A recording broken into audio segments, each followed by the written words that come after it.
cordial saludo. Mi equipo está conformado por Cristina Moscoso y quienes habla, Juliet Camila Gil.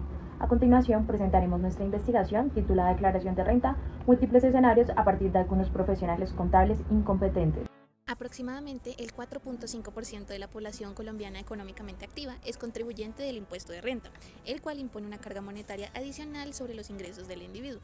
Los contribuyentes de este impuesto no son solo personas naturales, sociedades y empresas también están comprendidas en esta categorización, pero la investigación se acota a las personas naturales. Ahora bien, diligenciar un documento como la declaración de renta es una cuestión seria. Se recomienda que un contador se encargue de ello, pues se considera o se asume que está capacitado y formado para realizar idóneamente esta labor, y por tanto no tendrían por qué existir inconvenientes o problemas legales producto de la declaración de renta presentada.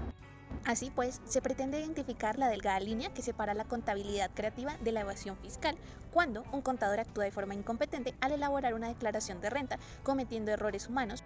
La recopilación de información y su respectivo análisis fue posible mediante tres fases, donde la primera se involucró en la revisión literaria y bibliográfica de la construcción conceptual que fundamenta la investigación. Como segundo, se realizó un estudio de caso sobre la youtuber Kika Nieto y su reciente situación de endeudamiento tributario. Como tercero y finalmente, se realizó una encuesta con propósito académico que pretende evidenciar si existen o no falencias en el ejercicio profesional del contador al elaborar la declaración de renta de una persona natural.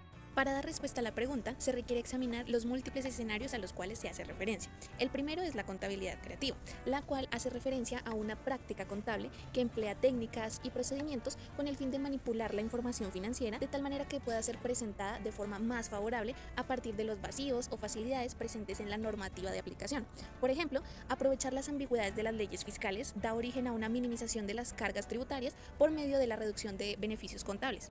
Por otra parte, de acuerdo al concepto 51977-2005 de la DIAN, el fraude fiscal es el abuso de las formas jurídicas, ocultando o alterando los hechos económicos con la consecuente disminución de los tributos a pagar a través del engaño. Y por último, la evasión fiscal son todas aquellas acciones de omisión, falsificación y empleo de métodos ilegales que convergen en la reducción, eliminación o prolongación del pago tributario y al ser intencionales se torna una práctica análoga al fraude fiscal.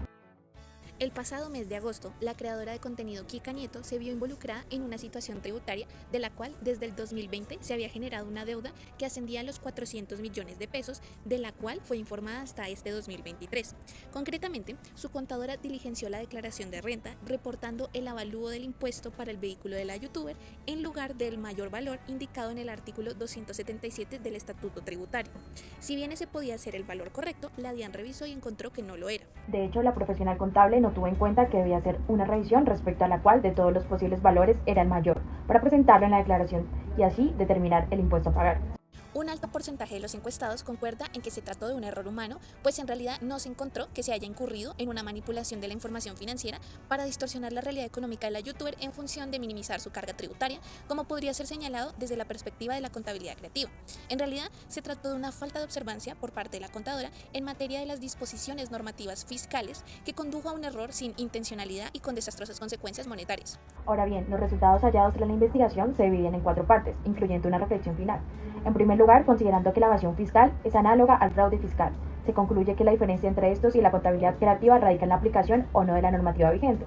De igual manera, también es posible que los contadores cometan errores al ejercer su profesión y esto no es causa directa o irrefutable de que hay lugar a un fraude fiscal y mucho menos se puede concluir ciegamente que se trata de contabilidad creativa. Se requiere una revisión exhaustiva de los detonantes o causas que condujeron a la incidencia en ese error. El caso de Kika Nieto es una muestra de que si bien su contadora elaboró incorrectamente su declaración, no fue intencional, no había una razón malevolente detrás de esa acción. Kika Nieto tampoco pretendía incurrir en evasión fiscal, fue tan solo un error humano que evidenció la incompetencia de la contadora, su poca actualización profesional y poca observancia normativa al aceptar un trabajo para el cual no contaba con las capacidades necesarias al no obedecer a cabalidad los lineamientos legales vigentes. Por otro lado, de acuerdo con la encuesta realizada, se obtuvo que la situación en que se omiten activos o se reportan por el valor equivocado son uno de los inconvenientes más comunes al declarar renta.